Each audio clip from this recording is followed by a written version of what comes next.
Hello everyone, welcome to my channel. Today I am going to talk about Indian economy on the eve of independence. So in this topic we'll discuss about that how was Indian economy when we got the independence. Okay, so let me start going before that जो British rule है, British rule पहले कैसा था? Like for example, if you can see here, so this map shows that how our Indian economy was. I mean, the geographical map of Indian economy was before the British rule. So it was covering around some parts of Pakistan, some parts of Burma, and so जिसको हम बोलते हैं कि अखंड Bharat. And आप यहाँ पे देखते होंगे कि यहाँ पे जो नाम लिखा हुआ है, that लिखा हुआ Hindustan, correct? So it is not India, it is Hindustan. So this was our Indian economy and the geographical boundary before the British rule. So British rule से पहले क्या था? देखिए कि जो British rule पहले हमारा जो economy था, that was a completely agrarian economy. Agrarian economy means our जो farmers or many of our citizens were actually relying on agriculture for their sustainability. So उन्होंने खेती करते थे और उसके बाद, लेकिन उस टाइम खेती के सिवा और भी बहुत कुछ होता था कि ट्रेडिंग भी होता था, लेकिन ट्रेडिंग के साथ जैसे कि वेरी वैल्यूएबल जो मेटल्स होता था, गोल्ड, सिल्वर, इस सब का भी काम करते थे. और सेकेंड बात आता है हम लोग का यहाँ पे कि मैन्युफैक्चरिंग एक्टिविटी. उस टाइम तो मैन्युफैक्चरिंग एक्टिविटीज था, लेकिन इतना नहीं था जैसे आजकल होता है, इतने सारे technology everything, but they try to they are doing some kind of manufacturing activities. Third क्या आता था हम लोग का? Handicraft industry, that is cotton and textile industries. Then आपका था metal and precious stones. Okay, metal and precious stones. So it was very important. तो what happened, हमारे पास जो आप देखोगे जो राजा महाराज थे, बहुत सारे सोने की चीज पहनते थे, सिल्वर का चीज पहनते थे, और उन्हें दान दक्षिणा भी उस चीज में देते थे. तो उस मामले में हमारा जो इंडिया था काफी वेल्दी था. It is one of the wealthy Nations in the world. और not only that, also like in our case, like India also was wealthy and independent. मतलब independent मतलब अब यहाँ पे independent का मतलब ये हुआ कि हमारा जो देश था वो किसी दूसरे कंट्री के ऊपर डिपेंड नहीं करे, वो सेल्फ रिलायंट, खुद के जितने सारे कंजम्पशंस हो, वो सब कुछ हो, वो खुद कर सकते थे. सो हम क्या करते थे यहाँ पे जो एग्रेरियन इकोनॉमी हुआ, एक तो है हमारे जो लैंड्स थे वो काफी फर्टाइल थे, नंबर वन, और हम वहाँ पे फूड ग्रेन की प्रोडक्शन करते थे, ताकि फ्रूट ग्रेन प्रोडक्शन करने के बाद क्या होता था कि हमारी जितने भी खाने पीने की जरूरत था सब कुछ आराम से मैनेज हो सकता. ठीक है. तो उस मामले में हमारा जो इंडियन इकोनॉमी था काफी वेल्दी था. तो आप सुनोगे जो बाबर थे, ये लोगों ने अटैक किए थे इंडिया के ऊपर, क्योंकि वो लोग जो काबुल में थे उस वक्त, वो लोग बहुत गरीब थे, उनके पास ज्यादा पैसा नहीं था. मतलब अभी तो फिलहाल अभी तो उनके पास पेट्रोल का जो है, they are actually exporting crude oil, all these things. उस टाइम तो कुछ भी नहीं था, तो उन लोगों ने बहुत गरीब थे. तो उनके पास ये भी एक इंसेंटिव था ताकि वो लोग आके हमारे जो एग्रेरियन इकोनॉमी है उसका अच्छे से मतलब यूज कर सके, ताकि उनका जो देश का और उनके जो राज्य का जो खजाना है उसको वो अच्छे से मैनेज कर सके और मतलब बढ़ा सके. So that was the main purpose की why they actually invented India, और they wanted to rule India. Okay, so this was the economy okay before the British rule. That is agrarian economy. We have very good handicraft industries. Third is we also very economically independent. Okay, then क्या हुआ? What was the role during the British rule? During the British rule, what was happening? So the last time we discussed that we are actually producing a lot of agricultural goods as well as like, क्योंकि हम लोग तो एक मतलब खेती के ऊपर ही निर्भर करते थे, राइट? सो जब ब्रिटिश ने आया, ब्रिटिश ने क्या किया, ये लैंड का अच्छा खासा यूज किया. उन्होंने क्या किया कि उन्होंने उस लैंड में वही चीज प्रोडक्शन करवाते थे जो उनके जो लंदन में और जो इंग्लैंड में जो इंडस्ट्रीज थे वहां पे वो रॉ मटेरियल के हिसाब से यूज हो सके. करेक्ट.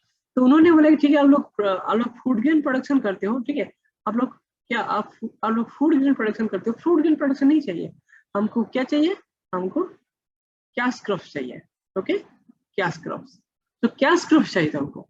तो उन्होंने क्या किए, इतना इंसेंटिव दिए ताकि वो लोग क्या किए, यहाँ पे फूड ग्रेन प्रोडक्शन नहीं किए, जबकि ये कैश पढ़ाना, मतलब कैश का जो खेती करना शुरू कर दिया।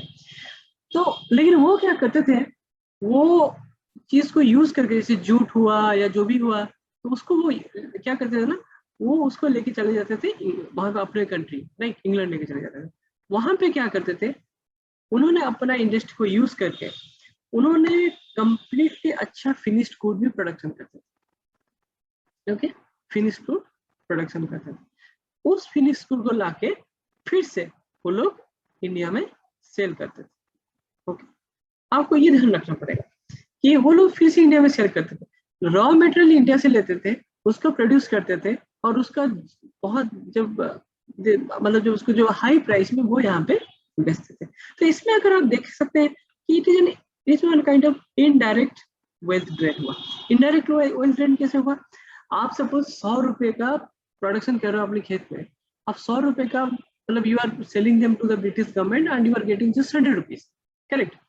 और वो 100 रुपीज को लेके उन्होंने वहां पे कोई अच्छा सा चीज जैसे कि कपड़ा या कोई टेक्सटाइल्स बनाते हैं अपने, क्योंकि उस टाइम उन लोगों का वहाँ पे इंडस्ट्रियल रिवोल्यूशन हो चुका था, वहाँ पे अच्छे अच्छे टेक्नोलॉजी आ चुके थे। तो उन्होंने इसको यूज करके क्या कर रहे हैं, आपको उसी चीज को यूज करके आपको 200 रुपए में बेच रहे हैं। इसका मतलब आपने उनसे 100 रुपए कमाए और आपने 200 रुपए खर्चा किए। तो आप इनडायरेक्टली क्या करते हैं, एक्चुअली आपने क्या किया, इनडायरेक्टली आपका एक्चुअली वेल्थ ड्रेन हो रहा था इंडिया से इंग्लैंड। सो ये सबसे बड़ा इंपॉर्टेंट जो इकोनॉमिक डिग्रेडेशन था वो ब्रिटिश रूल में हो रहा था। और हमारा जो इकोनॉमी था that was growing around 2% only 2%, correct. And जो पर कैपिटा इनकम था that is only growing around 0.5%। आप देख सकते हैं because you see in now our economy is growing around at least 4%, 5%, even sometimes like 9%. उस time only 2%। Okay, so British के time में ये सबसे बड़ा जो डिग्रेडेशन हुआ था हमारी इकोनॉमी को, यही हुआ था। ओके, और एक बात हमने भूल गए हैं उस टाइम कि जब ये जो डिग्रेडेशन हो रहा था इकोनॉमी, उसका कोई मेजरमेंट ही नहीं था, क्योंकि देयर इज नो मतलब देयर इज नो कोई मतलब ऐसा कोई, जैसे कि आजकल आप न्यूज में सुनते होंगे जीडीपी है, बहुत सारे मेजर से इकोनॉमी की, अच्छा जीडीपी है, बीएसई है, बहुत सारी चीज है जो आप जिसमें आप अपनी इकोनॉमी का अंदाजा लगा सकते हैं कि अपना even you can know how much we are exporting, how much we are importing, how much we are investing, और एवरीथिंग, गवर्नमेंट कितना खर्चा कर रहा है, गवर्नमेंट के पास कितना रेवेन्यू आ रहा है, इसके बारे में आपको ए टू जेड डेटा पता है क्योंकि वो सर्टिफिकेटेड। पर उस टाइम में इसका कोई भी अंदाजा नहीं था, ठीक है, कि क्या हो रहा है देश में, सच में हमारी इकोनॉमी डाउनग्रेड हो रहा है क्या। तो कुछ कुछ इकोनॉमिस्ट है जैसे Dadabhai Naoroji, William Digby, Finlay Shirras, V K R V. Rao and R C Dutt, इन लोगों ने क्या किया था, उसको एस्टिमेट करने की कोशिश किया था।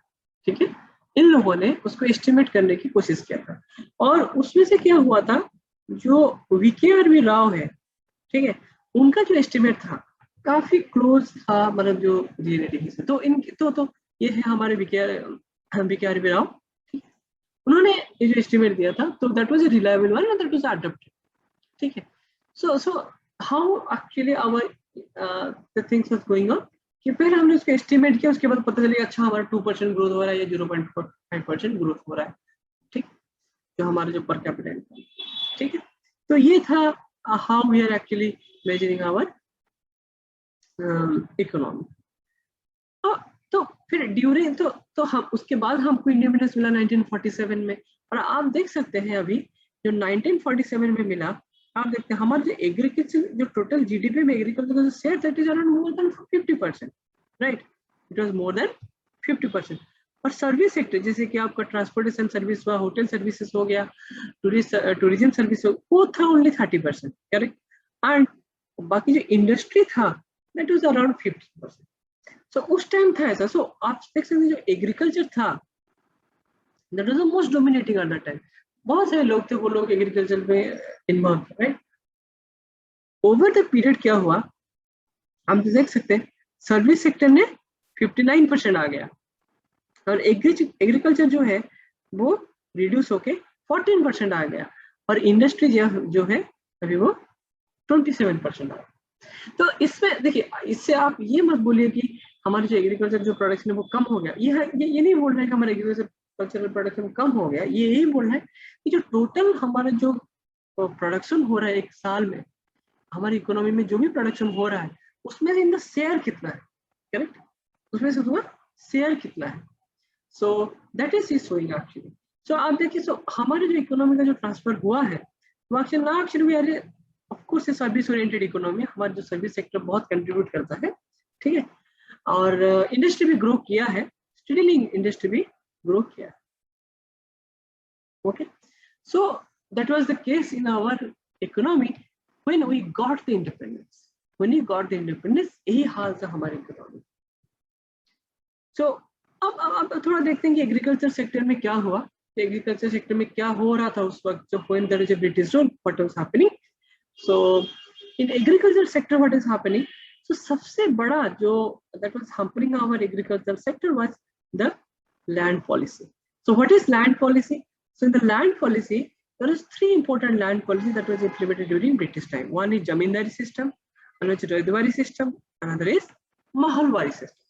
ये जमींदारी सिस्टम क्या होता है? आपने कभी काफी गांव में आप सुने होंगे कि अच्छा ये फैमिली तो जमींदार फैमिली है, करेक्ट, या वो फैमिली जमींदार। ये जमींदारी सिस्टम क्या होता है? जमींदारी सिस्टम में क्या होता था, यहाँ पे ब्रिटिश होता था, राइट, बीच में जमींदार होता था, ओके, और यहाँ पे क्या होता था, फार्मर होता था। फार्मर, ब्रिटिश जमींदार और फार्मर। फार्मर देता था जमींदार को और जमींदार देता था ब्रिटिश को। तो इसमें क्या होता था, तो ये जमींदार था, ठीक है, ये जो जमींदार था वो एक इंटरमीडिएट रोल प्ले करता था। तो क्या करता था, जब ब्रिटिश ने क्या करता था, आके देखो ये ब्रिटिश ने क्या करता था, आके जमींदार को बोलता था कि भाई तुम हमको साल में इतना सा रेवेन्यू देना है, और there are some farmers they will be under you, so तुमको इतना देना है रेवेन्यू।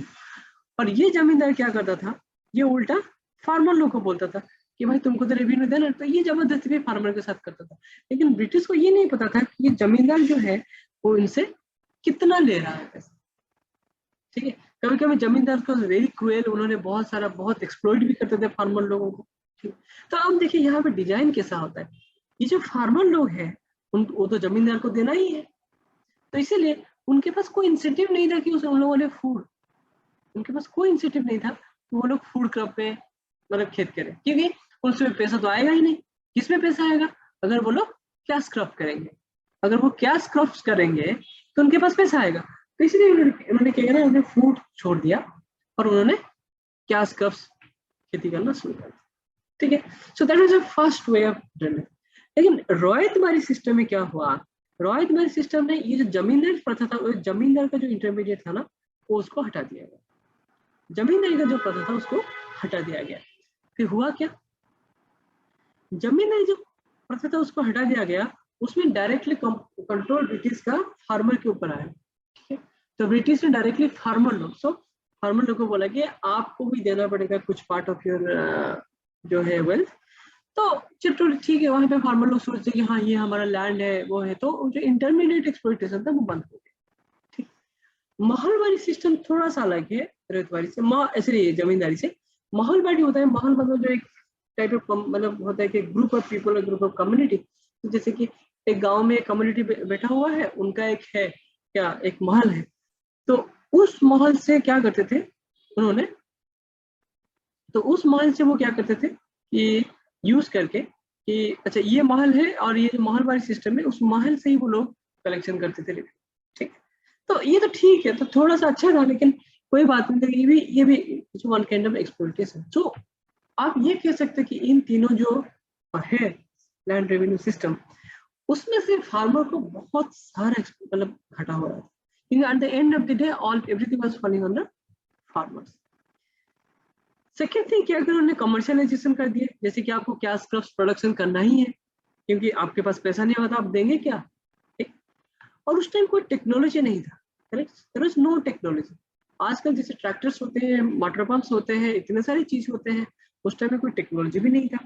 तो फिर आपको करना क्या है, आप मतलब आप जो नॉर्मल है बेल है उनके ऊपर डिपेंड करो, वो लोग प्रोडक्शन करो, अगर जितना भी प्रोडक्शन हो सके, ठीक है। सो प्रोडक्टिविटी आप बोल सकते हो वहां पे उस टाइम बहुत कम था। Third thing is lack of irrigation, lack of irrigation के लैक ऑफ, अभी क्या है, अभी तो फिलहाल कैनल सिस्टम है, बहुत सारे सिस्टम डेवलप हुआ है आफ्टर द इंडिपेंडेंस। उस टाइम क्या होता था, इरिगेशन के लिए कुछ भी नहीं था। आप लोग क्या कर, मतलब जो फार्मर लोग हो गए थे वो लोग क्या कर रहे थे, आपको जो बारिश के है, बारिश के ऊपर के जो बारिश के पानी के लिए वेट करना पड़ेगा। अगर किस साल बारिश कम हो गया तो आपका तो घाटा ही घाटा, और किस साल बाढ़ आ गया तभी भी घाटा। तो आप देख सकते हैं इसमें जो रिस्क है, इसमें जो रिस्क है बहुत ज्यादा रिस्क है, ठीक है। सो तो ये क्या हुआ, एक तो देखिए कमर्शियलाइज कर लिए, फूड क्रॉप्स तो गया, नो टेक्नोलॉजी प्रोडक्टिविटी तो गया, लैक ऑफ इरिगेशन मतलब आपको वेदर डिपेंडेंट हो गया। तो ये इतने सारे जो कष्ट है वो सबको फार्मर को झेलना पड़ता है, ठीक है। So this was the main problem during the British rule, जिसके कारण हमारे जो एग्रीकल्चर सेक्टर बहुत बहुत ग्रेट हुआ। ओके, अब चलते हैं थोड़ा इंडस्ट्रियल सेक्टर के बारे में। इंडस्ट्रियल सेक्टर में क्या हुआ ड्यूरिंग इंडिपेंडेंस, ठीक है। सो जैसे कि ब्रिटिश के टाइम में वहां पे ऑलरेडी इंडस्ट्रियल रिवोल्यूशन हुआ था, लेकिन इंडिया में there is no industrial revolution, correct, क्योंकि नो इंडस्ट्रियल रिवोल्यूशन, वहां पे कोई टेक्नोलॉजी ही नहीं था इंडिया में। तो अगर टेक्नोलॉजी नहीं है तो फिर वो जो प्रोडक्शन होगा ये सब होगा वो कहाँ से आएगा, समझे। तो मतलब आएगा, लेकिन वही जो हमारे जो ओल्ड एज टेक्नोलॉजी था, वो जो नॉर्मल टेक्नोलॉजी था, उसी में ही प्रोडक्शन करना पड़ेगा, correct. So that was the most important part, okay. And trade policy was against India, क्योंकि और जो एक तो देखिए सी, एक तो देखिए क्या होता है कि एक तो आपका जो ट्रेड पॉलिसी है, that was, I mean India against Indians interest, because उसमें आपको एक स्टोरी बताता हूँ उसमें क्या होता था ट्रेड पॉलिसी में, जो बाद में बताऊंगा कि ये जो ट्रेड पॉलिसी था उसमें क्या प्रॉब्लम हो रहा था। आपको पता होगा कि हम लोग क्या करते हैं, रॉ मटेरियल्स प्रोवाइड करते हैं, ठीक है, और हम लोग फिनिश्ड गुड खरीदते हैं। तो ये फिनिश्ड गुड क्यों खरीदते हैं, क्योंकि ब्रिटिश ने हमारा रॉ मटेरियल लेके, ठीक है, ब्रिटिश ने हमारा रॉ मटेरियल लेके उसको प्रोडक्शन करते थे। प्रोडक्शन करने के बाद सस्ते दाम में इंडियन मार्केट में बेचते थे, राइट। वैसे भी हमारे जब before the British rule India का जो टेक्सटाइल इंडस्ट्री था वो काफी डेवलप था, काफी रिच था, and people all over the world actually are actually liking our textiles, okay. So उन्होंने बहुत अच्छे अच्छे हैंडीक्राफ्ट टेक्सटाइल वहाँ पर पसंद भी करते थे, तो they were actually importing our goods, so actually we are the exporters. लेकिन क्या हुआ, उसको बनाने में मेहनत लगता था। अगर एक चीज आपको बनाने में 15 दिन लगता है और ब्रिटिश में ऑलरेडी एक अच्छा टेक्नोलॉजी आ चुका है जिसको वो बनाने में एक दिन में खत्म कर लेते हैं, तो फिर यहाँ पे आप जो 15 दिन का मेहनत और वहां पे एक दिन का मेहनत, तो वैल्यू तो कम होगा ही। तो वो लोग क्या करते थे, उसी चीज को कम प्राइस में यहाँ पे बेचते थे। जब वो कम प्राइस में यहाँ पे बेचते थे तो हमारे जो इंडियन प्रोडक्ट्स थे वो तो खत्म हो गए, और नॉट ओनली वो कम प्राइस में बेचते थे, उनका क्वालिटी भी काफी अच्छा था, ठीक है, टेक्नोलॉजी क्वालिटी भी अच्छा था। तो लोगों ने क्या किया, उनका जो फिनिश्ड गुड है ना उसको प्रीफर करने लगे, और हमारे जो फिनिश्ड गुड है इंडियन गुड्स, हमारे जो इंडियन गुड्स है उसको कोई खरीदा ही नहीं। तो फिर क्या हुआ, हमारे जो जो जो लोग इस चीज को बना रहे थे उनका इंडस्ट्री भी खतरे में आ गया, ठीक है, और नुकसान होने लगा बहुत, समझे। तो यही तो था जिसके कारण हमारी इकोनॉमी और नीचे गिरने लगा, और नीचे गिरने लगा, ठीक है।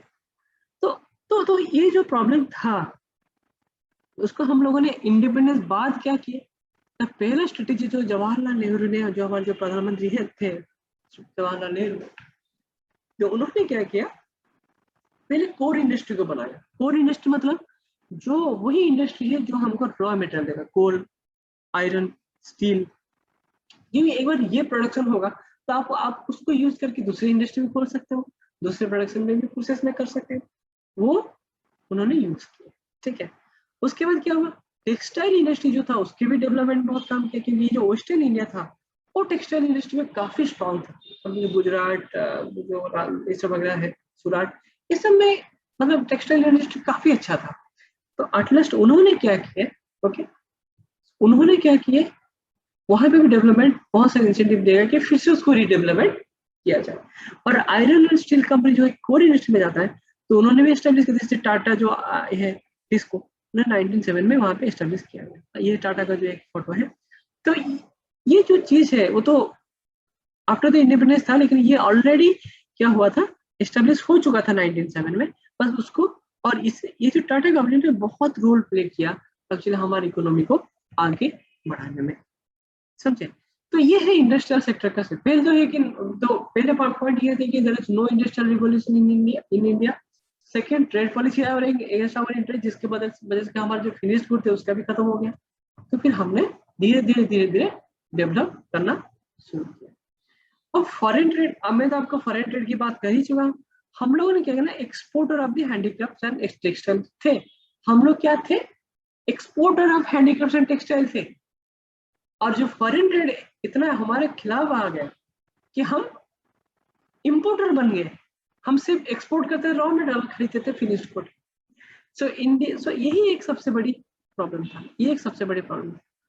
जो हम एक मेजर प्लेयर थे वर्ल्ड ट्रेड में, जब हमारे जो बिफोर ब्रिटिश एक्चुअली हुआ थे major trade in the world trade, क्योंकि हम बहुत अच्छी अच्छी चीज एक्सपोर्ट करते थे, हमारे पास बहुत वेल्थ था, हमारे पास बहुत सब कुछ था। तो वो हम खत्म। तो उसके बाद क्या है कि ब्रिटिश के टाइम में हम क्या करते कि हमारे पास, हम जो रॉ मटेरियल बेचते थे, हमारे पास बहुत, हम एक्चुअली सारा सा रॉ मटेरियल इंडिया से बेचते थे, हमारे पास जो ट्रेड था वो सरप्लस था। इसका मतलब हम जो खरीद, जैसे हम जितना बेचते थे, लाइक हमने सपोज 5,000 रुपया बेचे हैं और हम खरीदते थे 4,000 रुपये का, मतलब हमारे पास 1,000 रुपीज का था सरप्लस। लेकिन उस सरप्लस को हम क्या करते थे, हम सरप्लस को क्या करते थे, हम सोचते थे कि उस सरप्लस में हम कोई गोल्ड और सिल्वर खरीदे, नहीं, हम वो भी नहीं करते थे। हम क्या करते थे, उल्टा उस सरप्लस को यूज करके वो ब्रिटिश हमारा इतना बढ़ा देते थे प्राइस उनका जो टेक्सटाइल का, ठीक है, कि हमको उसका पेमेंट सेटलमेंट करना था ब्रिटिश का, ठीक। पेमेंट सेटलमेंट में कर में यूज करते थे rather than buying gold and silver, ठीक है।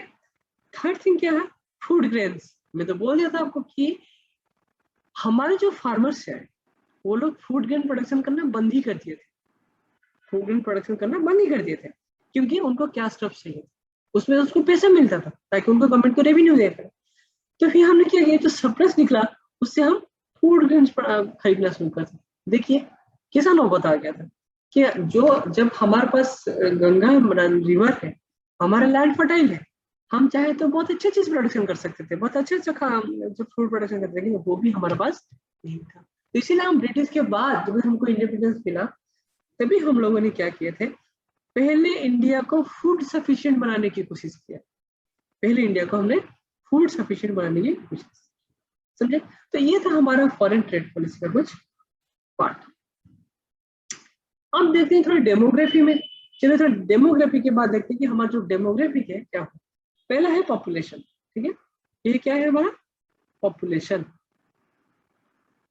पॉपुलेशन देखिए हमारा ग्रोथ कैसे हुआ, ये पॉइंट के बाद देखिए पॉपुलेशन थोड़ा ग्रोथ हुआ अच्छा खासा, ठीक है, ठीक है। तब हमको इंडिपेंडेंस यहाँ मिला, हमको इंडिपेंडेंस यहाँ मिला। जिससे इंडिपेंडेंस यहाँ मिला, हमारा ग्रोथ रेट थोड़ा सा बढ़ गया, लेकिन अब थोड़ा मॉडरेट स्टेज पर आ चुका है। और इस स्टेज में ना ग्रोथ रेट बहुत जोर से बढ़ा था, ठीक है।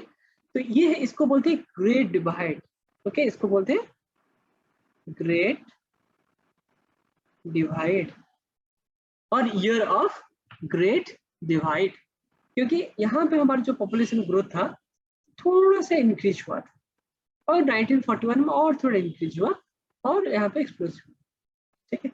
और पॉपुलेशन ग्रोथ हमारा इससे बढ़ा, now we are I think the second largest populated country in the world, okay.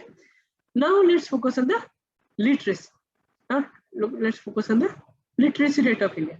Literacy rate of में क्या है, देखो पहले हम देख सकते हैं, अरे around that point, actually around that point our literacy rate was very low.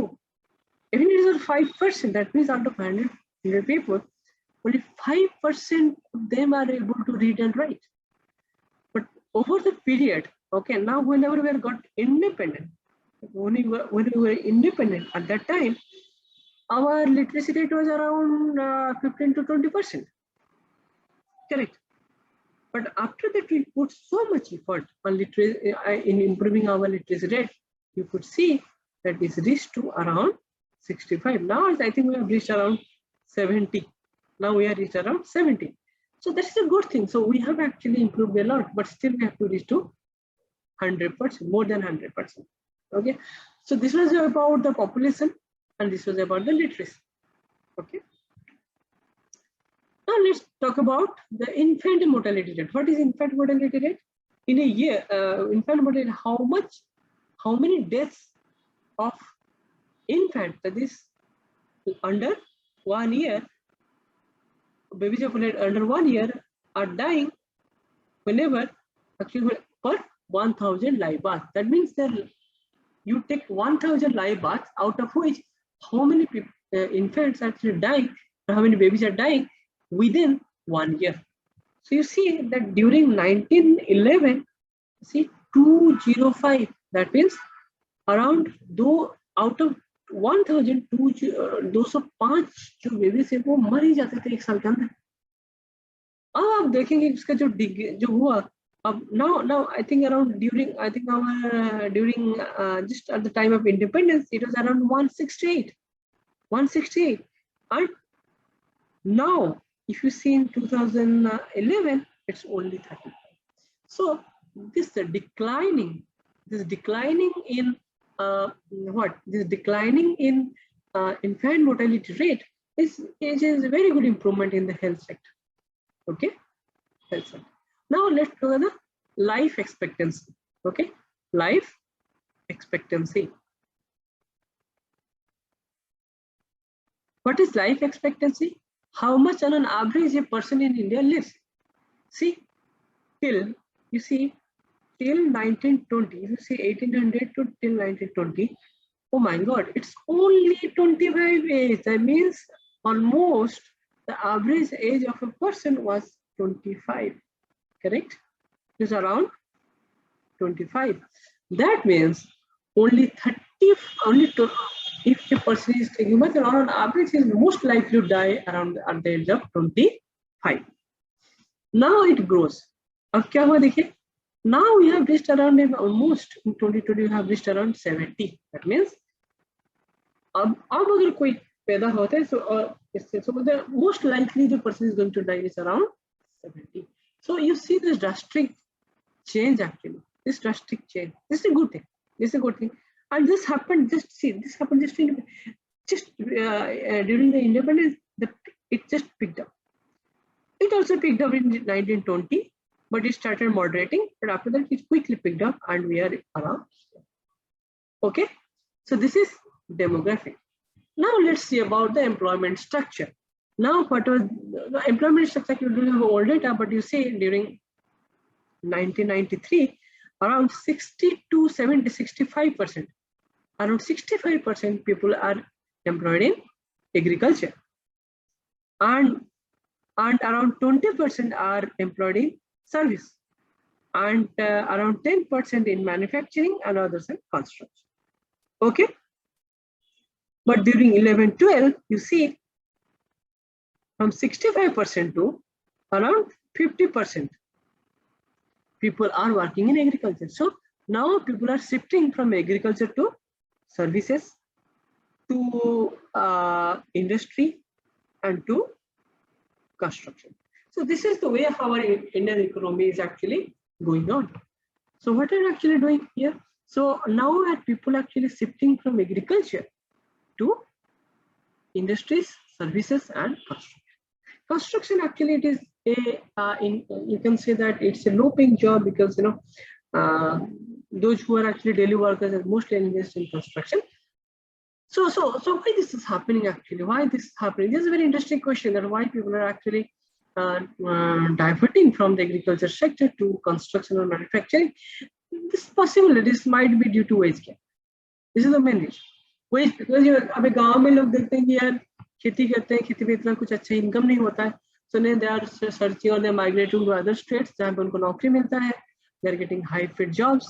So that is the case why actually people are migrating from. So what we actually are doing? So in the agriculture sector, our employment actually, people are decreasing. In industry, it is increasing. In services, it is increasing. And construction, it is increasing. Okay. So this is the ways how actually our Indian economy is going on. But you see, if you see in the infrastructure side, actually we have also developed a lot in the infrastructure side. Like but you see in Indian Railway, which is the oldest one, is established in 1850 by British rule. Okay, by British.